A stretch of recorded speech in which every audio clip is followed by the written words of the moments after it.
Bonsoir Pierre. Bonsoir. Quel bonheur de te retrouver à quelques semaines, on va dire, mais quelques jours de ce départ du marathon international du Beaujolais. Ouais, très heureux de vous retrouver et d'être ici à Intersport. Ça fait plaisir, ça lance un petit peu la dernière ligne droite de ce marathon, parce que c'est dans 15 jours à peine. Donc on est tous dans les starting blocks, que ce soit le magasin que moi dans ma préparation. Ton meilleur souvenir sur cette course? Mon meilleur souvenir, ça va être l'arrivée. D'arriver, de passer la ligne en premier, ça a été un souvenir inoubliable. C'est ma plus grande victoire de ma petite carrière, si on peut parler de carrière. Je suis un coureur amateur et donc c'était vraiment exceptionnel. Pierre, est-ce que tu peux nous décortiquer cette victoire? Comment elle s'est préparée? Comment tu as été la chercher cette victoire? Alors je m'étais bien préparé, c'était l'objectif de l'année, de faire ce marathon. C'était mon premier marathon, donc je partais un petit peu dans l'inconnu.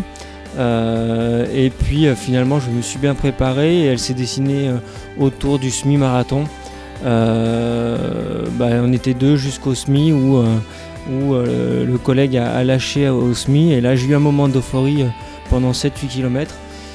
Et puis après au 30e ça a été dur jusqu'à la fin, mais bon, je savais qu'il y avait la ligne d'arrivée qui m'attendait, la runat, toute la famille, tous les amis, donc c'est vrai que c'est très motivant.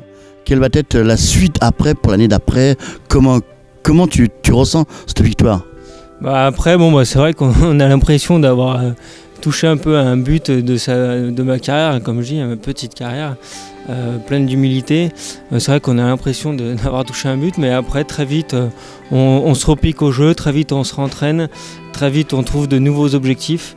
Donc toute l'année 2018, alors la première partie de l'année je me suis concentré sur le 10 km et les crosses que j'ai fait un petit peu, et puis après 10 km où je voulais battre mon record que j'ai battu à Villeurbanne, 31,46 sur le 10 km de Villeurbanne, et puis après j'ai fait quelques courses dans la région très sympathiques, et puis après rapidement préparer le marathon 2018 parce que pendant un mois, j'avais pas trop envie de repenser au marathon tellement c'était dur.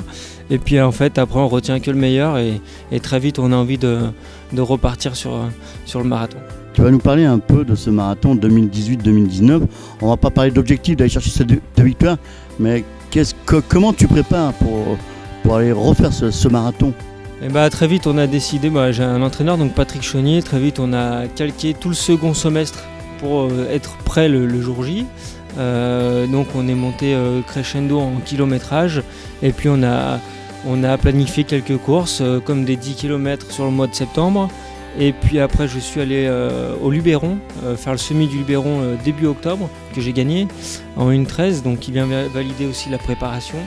Et puis après on fait des petites courses, on fait beaucoup d'entraînements, donc 6 fois par semaine des entraînements pour être prêt le jour J, parce que s'il y a une course où il n'y a pas de... On n'a pas le droit au hasard, c'est vraiment le marathon, il faut arriver vraiment prêt en kilomètres, et puis prêt aussi à avoir de la fraîcheur, avoir envie d'en découdre entre guillemets sur la ligne de départ. Voilà, on continue cette belle aventure avec notre grand champion caladois Pierre Barbet. Alors là par contre on va se faire plaisir avec Pierre, c'est sûr, on va quitter un peu le monde du marathon. Mais Pierre, c'est un petit challenge qu'on a mis en place avec Bruno et moi-même ce soir à ta rencontre. Pierre, si tu étais un animal, par exemple. En un mot? Oui, allez, un voire deux mots. Un mot, allez, léopard. Voilà. Si tu étais un objet. Difficile. Des baskets. Des baskets, important pour la course. Hein.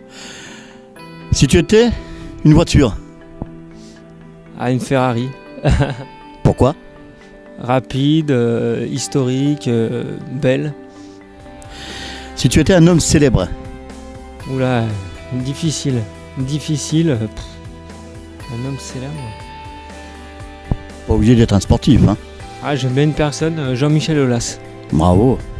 Très bon choix pour la région. Hein. Bravo, tu as marqué des points, Pierre. Là. Si tu étais une course, Pierre.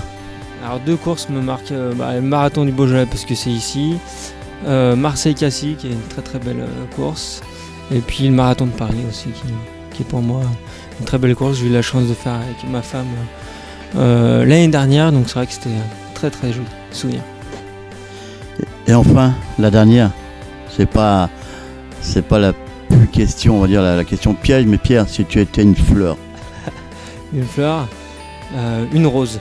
On a hâte de te retrouver sur ce fameux départ parce que c'est historique, pour moi surtout, parce que moi ça va être mon 14e départ du côté de Fleury. J'en ai pas loupé un, je n'ai pas loupé une arrivée, mais quand on voit arriver un Caladois sur cette ligne d'arrivée, ça fait toujours chaud au corps pour la région. Merci à toi Pierre. Et le rendez-vous il est pris, rendez-vous tous sur les différents départs à Villefranche et à Fleury également sur cette magnifique ligne d'arrivée qui accueillera pratiquement 17 000 coureurs le 17 novembre.